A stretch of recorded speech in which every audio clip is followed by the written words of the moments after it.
Good morning students. हम लोगों ने पिछले क्लास में पंचवर्षीय योजना और उसके अवकाश के बारे में हम लोगों ने अध्ययन कर लिया है। स्टूडेंट्स, चलिए आज हम लोग पढ़ेंगे योजना आयोग क्या है। योजना आयोग का गठन 15 मार्च 1950 को केंद्रीय मंत्रिमंडल ने भारत में नियोजन के लिए एक योजना आयोग का गठन किया गया था, जिसकी सिफारिश 1946 में केसी नियोगी ने की थी। योजना आयोग एक गैर संवैधानिक संस्था है जिससे केंद्र सरकार द्वारा गठित किया गया है। इसके अध्यक्ष भारत के पीएम होते हैं। नियोजन में भारतीय संविधान की 7वीं अनुसूची के अंतर्गत समवर्ती सूची के विषय शामिल किए गए हैं।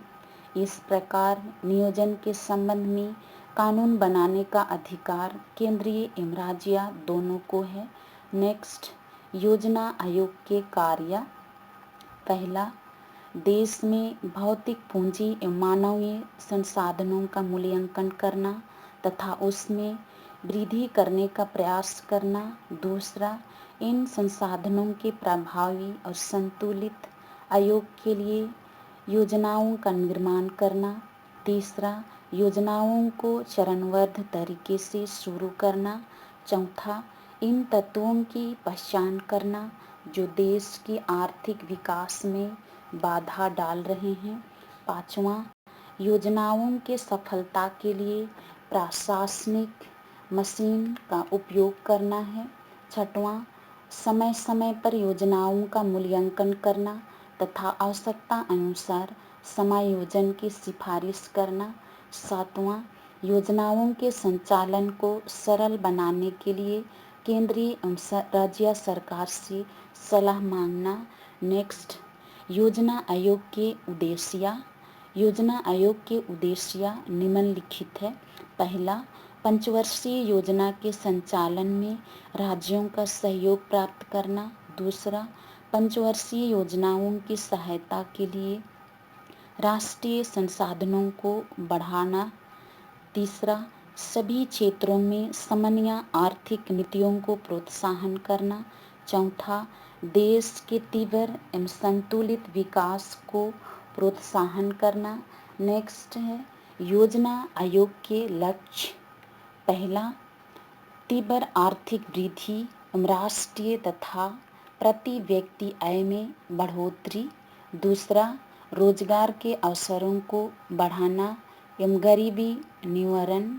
तीसरा, आय एवं संपत्ति की असमानताओं को कम करना। चौथा, सामाजिक न्याय को लागू करना। इस प्रकार विशेष व्यवस्था के जरिए देश में अब तक 12 योजनाओं को लागू कर दिया गया है। नेक्स्ट हम लोग पढ़ेंगे नियोजन विकास के परिणाम। नियोजन विकास के परिणाम निम्नलिखित है। पहला, ढांचागत सुविधाओं का विकास। जब देश आज़ाद हुआ था तो देश में आर्थिक विकास के लिए आवश्यक ढांचागत सुविधाओं का अभाव था। गत 60 वर्षों में इन सुविधाओं में तेजी से विकास हुआ है, जिससे द्वितीय योजना में ही प्राथमिकता दी गई है। दूसरा, भूमि सुधार। भारत में कृषि क्षेत्र का विकास अत्यंत महत्वपूर्ण है। इसके विकास में सबसे बड़ी बाधा भूमि का असमान वितरण तथा इसके छोटे आकारों का होना है। इसके लिए निम्न उपायों को अपनाया गया है। ए, जमींदार प्रथा का उन्मूलन। जमींदार प्रथा को समाप्त करने के लिए कानून पारित किए गए जिन्हें संविधान द्वारा संरक्षण प्राप्त था। बी, चकबंदी। कृषि विकास में महत्वपूर्ण बाधा यही थी कि किसानों के छोटे छोटे खेत विभिन्न स्थानों पर स्थित थे। यह आवश्यक था कि चकबंदी को छोटे छोटे खेत एक स्थान पर प्रदान कर दी गई थी। सी, सीलिंग यानी कि अधिकतम सीमा।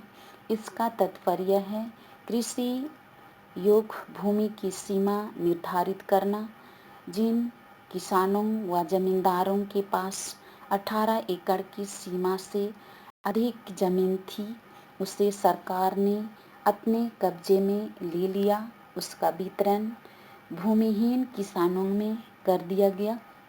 तीसरा, खाद्यान्न संकट और हरित क्रांति। आज़ादी के समय खाद्यान्न की समस्या भारत की बढ़ती हुई जनसंख्या के लिए प्रमुख समस्याएं थी। 1955 में खाद्यान्न की कीमतों में भी वृद्धि हुई। सूखा तथा युद्ध के कारण यह संकट 1966 के दशक तक गंभीर हो गई थी।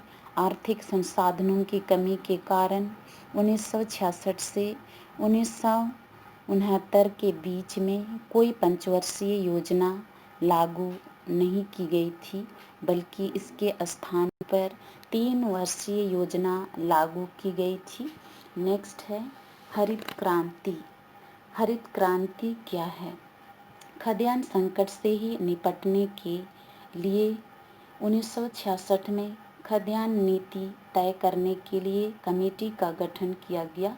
कमेटी ने सुझाव दिया कि यदि जल्द ही खाद्यान्न संकट से निपटा नहीं गया तो विदेशी शक्ति आंतरिक मामले में हस्तक्षेप करने लगेगी।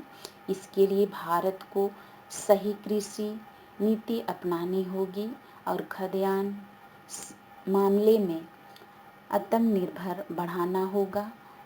या हरित क्रांति का तात्पर्य आधुनिक तकनीकों तथा सुविधाओं का अधिकतम प्रयोग करके खाद्यान्न उत्पादन में तेजी से वृद्धि करना है। इसके अंतर्गत उन्नत बीज, खाद्यान्नों, सिंचाई के संसाधनों, कीटनाशकों तथा कृषि के उन्नत मशीनों का प्रयोग करके 1966 के बाद कृषि के उत्पादन में तेजी से बढ़ोतरी आई। कृषि उत्पादन में इस बढ़ोतरी को हरित क्रांति के नाम से जाना जाता है। सरकार ने सस्ते दामों पर किसानों को बीज, खाद्य तथा मशीनों के लिए ऋण उपलब्ध कराया। साथ ही सिंचाई के साधनों का विकास किया। कृषि विज्ञान व तकनीकी के विकास के लिए भारतीय कृषि अनुसंधान परिषद को प्रोत्साहित किया गया। भारत की हरित क्रांति में नमन बोरलाग तथा MS स्वामीनाथन जैसे कृषि वैज्ञानिकों का विशेष योगदान था। इन्हें हरित क्रांति का जनक कहा जाता था। नमन बोरला ने कृषि उत्पादन बढ़ाने के लिए गेहूं की उन्नत किस्मों की खोज में विशेष योगदान दिया।